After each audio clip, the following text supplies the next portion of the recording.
गोरखापत्र राष्ट्रिय दैनिकले आज प्रकाशन थालनीको 123औं वर्ष प्रवेश तथा संस्थान स्थापनाको 61औं वार्षिक उत्सवको सुखद अवसरमा गोरखापत्र तथा गोरखापत्र संस्थानमा कार्यरत सम्पूर्ण सञ्चारकर्मी तथा सबै कर्मचारीलाई बधाई ज्ञापन गर्दछु।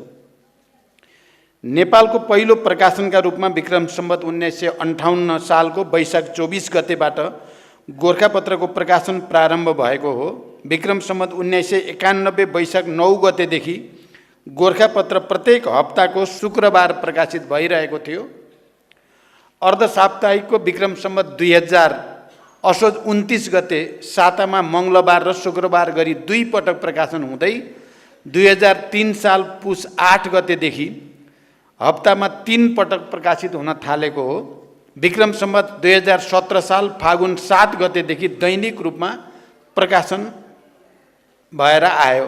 यस महत्त्वपूर्ण दिनमा गोरखापत्रका संस्थापक एवं संस्थान र पत्रिकाको निरन्तर विकासका निम्ति खट्नुहुने सबैप्रति स्मरण गर्दै सबैलाई धन्यवाद भन्न चाहन्छु। 1958 वैशाख 24 देखि निरन्तर प्रकाशित गोरखापत्र नेपाली पत्रकारिताको एउटा ऐतिहासिक संस्था पनि हो र ऐतिहासिक धरोहर पनि हो। नेपाली पत्रकारिताको संस्थागत विकासमा यसको निकै नै ठुलो योगदान छ। राष्ट्रको इतिहास र सभ्यता जोडिएको यो संस्थालाई अहिलेको डिजिटल युग सुहाउँदो बनाउन आन्तरिक सुधार र पुनर्संरचना आवश्यक छ। पछिल्ला दिनमा गोरखापत्र तथा अन्य प्रकाशनहरूको लेआउट डिजाइनमा भएको परिवर्तनसँगै यसको सामग्रीको प्रस्तुति र गुणस्तरमा देखिएको सुधार स्मरणीय छ। आगामी दिनमा यसलाई थप परिमार्जित र विकसित तुल्याउने जिम्मेवारी समेत गोरखापत्रमा आबद्ध सञ्चारकर्मी र कर्मचारीहरूको काँधमा छ। मलाई गोरखापत्रको कुरा गर्दा म भर्खर हाई स्कुलमा पढ्दै गर्दा मेरो बुवाले भनेको जहिले पनि सम्झिराख्छु। उहाँले जुनसुकै पत्रिकालाई नि गोरखापत्र भन्नुहुन्थ्यो। पत्रिका अर्कै हुन्थ्यो, दैनिक हुन्थ्यो, साप्ताहिक हुन्थ्यो, के हो भन्दा यो गोरखापत्र भन्ने गर्नुहुन्थ्यो। कति लोकप्रिय रहेछ गोरखापत्र भन्ने त्यसले देखाउँछ भन्ने मलाई लाग्छ। नागरिकलाई निरन्तर सूचना र शिक्षा प्रदान गर्दै आएको गोरखापत्र एउटा पत्रिका मात्र होइन, एउटा युगको जीवन्त प्रतिनिधि पनि हो। आजका मितिसम्म सबभन्दा आधिकारिक सञ्चार माध्यम गोरखापत्र नै हो भन्ने जनविश्वास भएकै छ। शताब्दी लामो यात्रा पार गरिसकेको गोरखापत्रको हाम्रो सामाजिक विकास र सांस्कृतिक प्रबन्धनमा पनि महत्त्वपूर्ण योगदान छ। यो संस्थाले इतिहासका थुप्रै आरोह अवरोह पार गरेको छ। मैले अहिले भर्खरै त्यो किताबमा यसो पल्टाएर हेर्दै जाँदा गोरखापत्र राम्रोसँग यसको इतिहास हेऱ्यो भने नेपालको इतिहासै त्यहाँ राम्रैसँग झल्किन्छ। राजनीतिक घटनाक्रमहरू के कस्ता कसरी अगाडि बढे भन्ने कुराको चित्र पनि गोरखापत्रमा राम्रैसँग देख्न सकिन्छ। गोरखापत्र संस्थान र गोरखापत्रको नेतृत्व सुशासन र समृद्धिको लक्ष्यप्रति जवाबदेही र इमान्दार रहेर मात्र आम सञ्चार जगतमा सरकार र सरकारी सञ्चार माध्यमप्रतिको विश्वसनीयता कायम राख्न र अभिवृद्धि गर्न सकिन्छ। राज्य र जनताको बिचमा, सरकार र जनताको बिचमा एउटा गतिशील पुलको रूपमा गोरखापत्रले अझ सबल भूमिका खेल्न सक्नुपर्दछ। संस्थाको नेतृत्वले जहिले पनि निष्पक्षता, स्वतन्त्रता, संस्थागत एवं पेशागत हित र सुरक्षा, संस्थाभित्र कार्यरत सदस्यहरूको वृत्ति विकास र अभिभावकत्वमा विशेष ध्यान दिन आवश्यक छ। हामी उज्यालोतिर हेर्ने, अँध्यारोबाट शिक्षा लिने र उज्यालोतिर अगाडि बढ्ने यो प्रवृत्तिलाई प्रोत्साहित गर्नुपर्दछ। गोरखापत्रले नेपालको राष्ट्रिय एकतालाई कसरी सुदृढ गर्न सकिन्छ र राष्ट्रिय भावनालाई कसरी चाहिँ नयाँ उचाइमा लान सकिन्छ भन्ने कुरालाई उच्च प्राथमिकता दिन जरुरी छ। सामाजिक सद्भाव र संस्कृतिलाई कसरी हामीले विकसित र परिमार्जित गर्दै युग सुहाउँदो रूपले लान सकिन्छ त्यसमा ध्यान दिन जरुरी छ। र आजको विज्ञान प्रविधिको युगमा विज्ञान प्रविधिले गरेका विकासलाई आत्मसात गर्दै त्यसको सदुपयोग गर्दै यसलाई युग सापेक्ष कसरी बनाउन सकिन्छ भन्ने कुरालाई पनि त्यत्तिकै ध्यान दिन जरुरी छ। पुरस्कार पाउनु हौसलाको विषय, गौरवको विषय हो।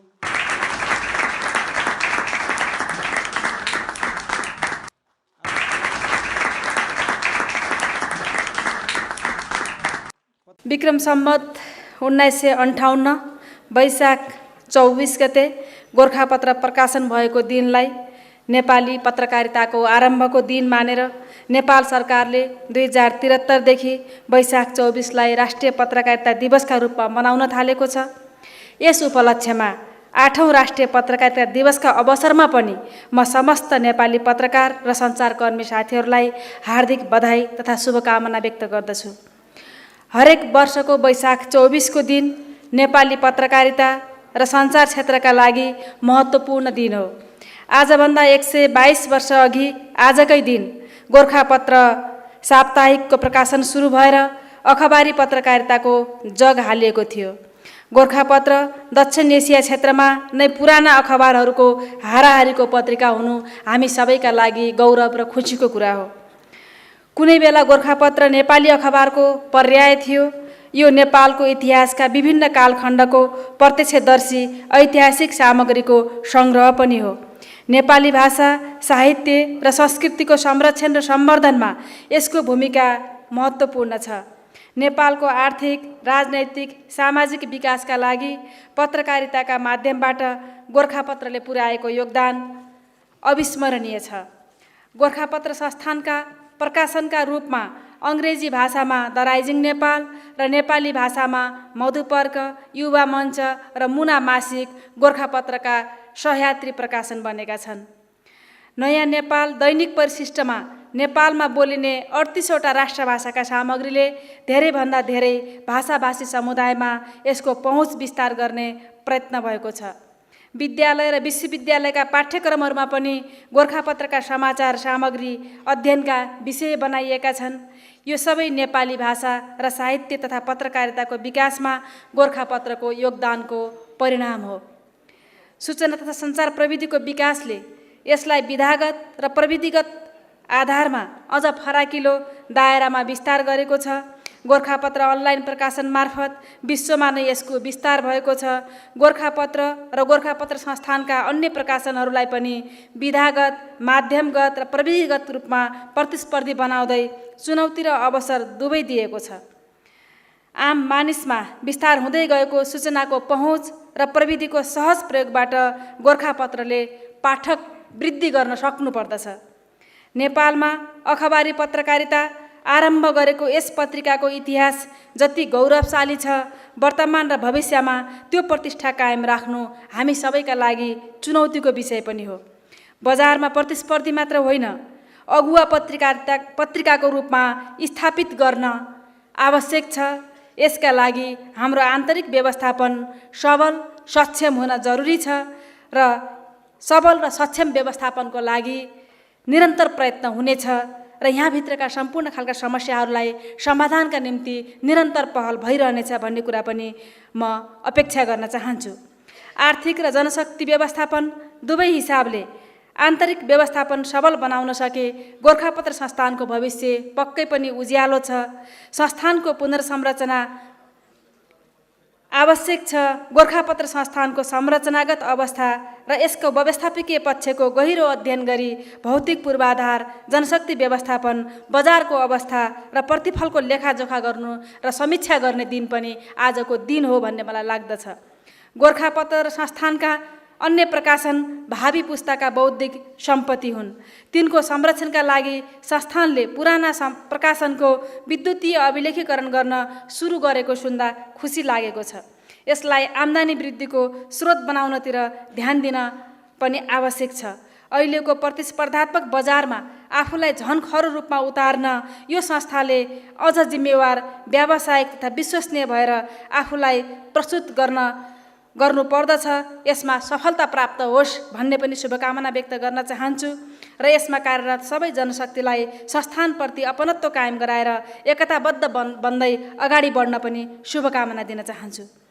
भूकम्पबाट क्षतिग्रस्त मूल भवनको पुनर्निर्माण तथा लामो समयदेखि अल्झिएको विनियमावलीलाई चाँडो टुङ्गाएर कर्मचारी वृत्ति विकासलाई सुनिश्चित गर्न मन्त्रालयबाट पनि पहल भइरहेकै छ। जो कोही हुनुहुन्छ हार्दिक अनुरोध गर्दछु कुरा गर्ने कर्मचारीहरूलाई दीर्घ सेवा पदकबाट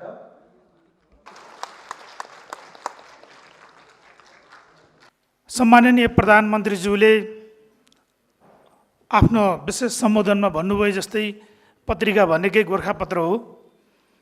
त्यसपछि त्यो बारेमा थप विश्लेषण अथवा थप्नुपर्ने केही अवस्था छैन, तर केही कुराहरू छोटकरीमा म यहाँ राख्न चाहन्छु। पछिल्ला दिनमा हामीले यसको उत्पादन, खास गरी गोरखापत्र र दि राइजिङ नेपालको लेआउट डिजाइनमा जुन खालको परिवर्तन गऱ्यौँ र त्योसँगै कन्टेन्टको गुणस्तर र ढाँचामा जुन खालको सुधार गऱ्यौँ, त्यसबाट निकै राम्रो प्रतिक्रिया हामीले पाठकबाट पाएका छौँ र त्यसको स्पष्ट नतिजा हाम्रो आम्दानीमा पनि देखिएको छ। त्यो कुरा पनि म यहाँ राख्न चाहन्छु। आर्थिक मन्दी छ, हामी सबैलाई थाहा छ, विज्ञापनको बजार खुम्चिएको छ, तर गोरखापत्रले विज्ञापन बापत गर्ने आम्दानीमा हामीले उल्लेखनीय प्रगति गरेका छौँ। गत वर्षभन्दा यो वर्ष बितेको 9 महिनामा गोरखापत्रले आम्दानी बापतको खुद आम्दानीमा चाहिँ 20% वृद्धि गरेको छ।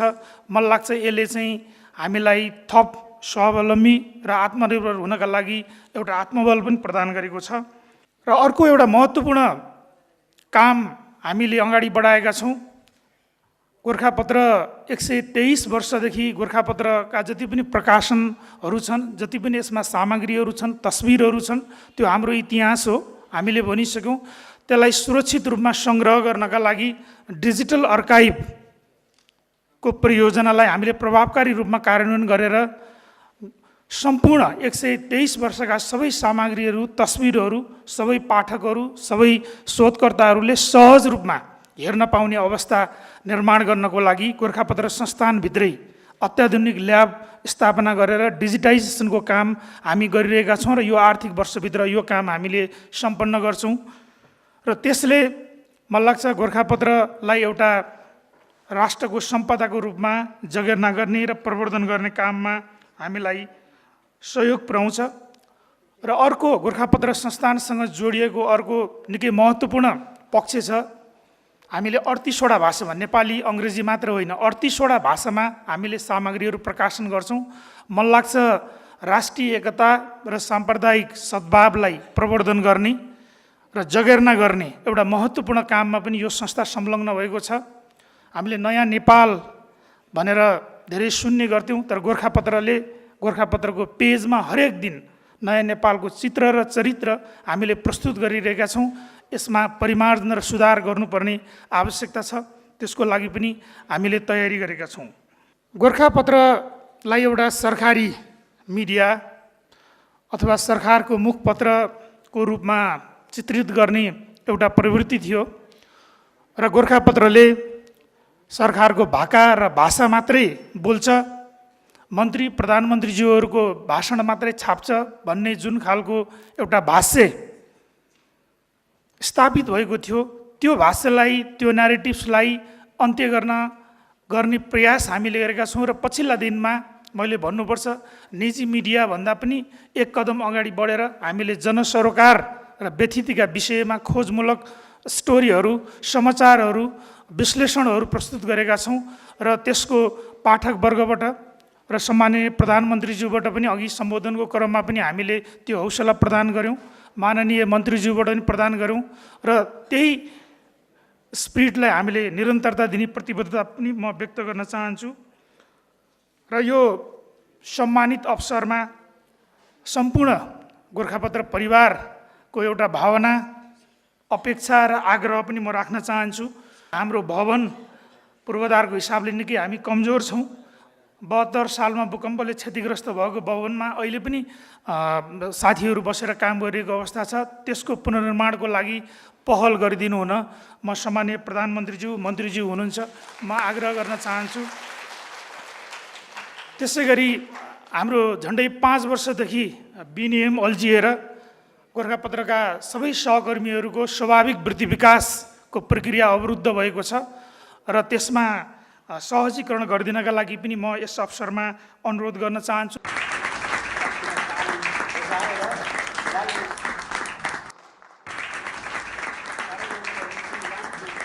यहाँहरूको यो उपस्थिति हाम्रा लागि हौसला र प्रेरणा त हो नै, गोरखापत्र संस्थान र यसका प्रतिको विश्वास र श्रद्धा पनि हो। यही निरन्तरको स्नेह र सद्भावले गोरखापत्र एसियाली क्षेत्रकै पुरानो पत्रिकाका रूपमा स्थापित हुन सफल भएको छ। विभिन्न आरोह अवरोहका बीच समाजका तमाम परिवर्तनको साँची बनेको गोरखापत्रलाई आजको अवस्थासम्म ल्याइ पुर्याउन योगदान दिनुहुने सम्पूर्ण आदरणीय महानुभावहरू, पूर्व कर्मचारीहरू, पूर्व सरकार र पूर्व व्यवस्थापकहरूलाई आजका दिनमा म सम्झिन चाहन्छु, उहाँहरूप्रति श्रद्धा व्यक्त गर्न चाहन्छु, सम्मान व्यक्त गर्न चाहन्छु। राणाकालीन समयमा सुरु भएको गोरखापत्रको प्रकाशन सूचना प्रवाहका लागि एउटा सूचक र चेतनाका दृष्टिले एउटा बिम्बका रूपमा सुरु भएको थियो। नेपाली समाजको आवश्यकता तथा विविधतालाई आत्मसात गर्दै विभिन्न समयमा थालनी गरिएका अन्य प्रकाशनले संस्थानको गौरवलाई बढाएका छन्। अङ्ग्रेजी पाठकका लागि दि राइजिङ नेपाल, साहित्य प्रेमीका लागि मधुपर्क, युवाका रुचिका सामग्री सहितको युवा मञ्च तथा बालबालिकालाई उपयोगी हुने मुनाको प्रकाशनले सबै खाले पाठकको मनोविज्ञान र आवश्यकतालाई सम्बोधन गर्न सकेको कुरा हामीले महसुस गरेका छौँ। हाम्रा प्रकाशनको प्रयोग र पहुँचलाई विस्तारकै लागि पछिल्लो समय गोरखापत्र तथा द राइजिङ नेपालको अनलाइन प्रकाशनलाई प्रभावकारी बनाउन खोजेका छौँ भने डिजिटल प्लेटफर्मको भरपुर प्रयोग गरिरहेका छौँ। हाम्रा प्रकाशनको डिजिटाइजेसनले युगौँसम्म पुराना कपीहरूको सङ्ग्रह हुने र भविष्यका पुस्ताले पनि आजको नेपाली समाजको चित्र र चरित्र बुझ्न पाउने हाम्रो विश्वास छ। विश्व परिवेश पत्रकारिताका आयामहरू फेरिँदै गएका छन्। जुन अवस्थामा गोरखापत्रको सुरुवात भएको थियो त्यो समाज, त्यो परिवेश अहिले बदलिएको छ। त्यो परिवेशलाई हामीले पछ्याउन सकेनौँ भने गोरखापत्र र समग्र छापा माध्यमकै यो चाहिँ अस्तित्वमाथि प्रश्न उठेको अवस्था छ। छापा माध्यमहरू एक हिसाबले सङ्कटको सामना गरिरहेको अवस्था छ। यस्तो अवस्थामा हामीले आम नागरिकको इच्छा र पत्रकारिताको बदलिएको परिवेशलाई सम्बोधन गर्नै पर्नेछ। कुनै समय पत्रकारिता सूचनाको प्रवाहका लागि मात्रै हेरिन्थ्यो भने अहिले सूचनाको प्रवाहका लागि अन्य माध्यमहरू स्थापित भइसकेका छन्। त्यसै कारण हामीले अब सूचनाको प्रवाहका लागि मात्रै होइन कि समाजका मुद्दाहरूमा केन्द्रित भएर पत्रकारिता गर्नुपर्छ र त्यसतर्फ हाम्रो दायित्वहरू सिर्जना हुनुपर्छ भन्ने कुरा म यहाँहरूलाई यो कार्यक्रममा अनुरोध गर्न चाहन्छु। यही कुरालाई ध्यानमा राखेर हामीले यो परिवेशलाई सम्बोधन हुने खालले सूचनाका लागि मात्रै होइन कि सवालका लागि, मुद्दाका लागि, व्यावसायिकताका लागि पत्रकारिताको अभ्यास गर्न थालेका छौँ। अवश्य पनि मैले अघि भनेको जस्तो हाम्रा केही सीमा र जिम्मेवारीहरू छन्। त्यो हाम्रो व्यावसायिकतालाई चाहिँ ठेस पुर्याउने खालका होइनन् कि हाम्रो व्यावसायिकतालाई अझै प्रवर्धन गर्ने खालका छन्। राज्यका प्रतिको हाम्रो दायित्व छ। आम रूपमा जे बुझाइ छ, गोरखापत्र राज्य नियन्त्रित हो, गोरखापत्रका संस्थानहरू सरकारको आवाज बोल्छन्, सरकारको कुरा मात्रै बोल्छन् भन्ने कुरा मात्रै होइन, त्यो हाम्रो दायित्व र जिम्मेवारी हो। तर हामीले त्यति मात्रै गरिरहेका छैनौँ। म यो कुराको यहाँ अनुरोध गर्न चाहन्छु र आम रूपमा जुन खालको हाम्रो बुझाइ छ त्यो बुझाइका प्रति पनि हामीले परिवर्तन हुनुपर्ने जरुरी आवश्यकता छ र त्यो आग्रह म गर्न चाहन्छु। हाम्रो जिम्मेवारी छ। हामी राज्यद्वारा सञ्चालित मिडिया हौँ अघि भने जस्तो। त्यसै गरी हामीले व्यावसायिकतालाई पनि ख्याल गर्नुपर्नेछ, पेसागत धर्मलाई पनि ख्याल गर्नुपर्नेछ र बजारको प्रतिस्पर्धालाई पनि ख्याल गर्नुपर्नेछ। यदि प्रतिस्पर्धा र व्यावसायिकतालाई हामीले ध्यानमा राख्न सकेनौँ भने हामी जीवन्त रहन सक्दैनौँ, हाम्रो निरन्तरता कायम रहन सक्दैन र हामी आत्मनिर्भर हुन सक्दैनौँ। यी तीनटा कुराको उत्कृष्ट संयोजन गर्ने गरी आजको गोरखापत्र संस्थान र गोरखापत्र संस्थानका प्रकाशनहरूलाई लैजानुपर्ने आवश्यकता छ।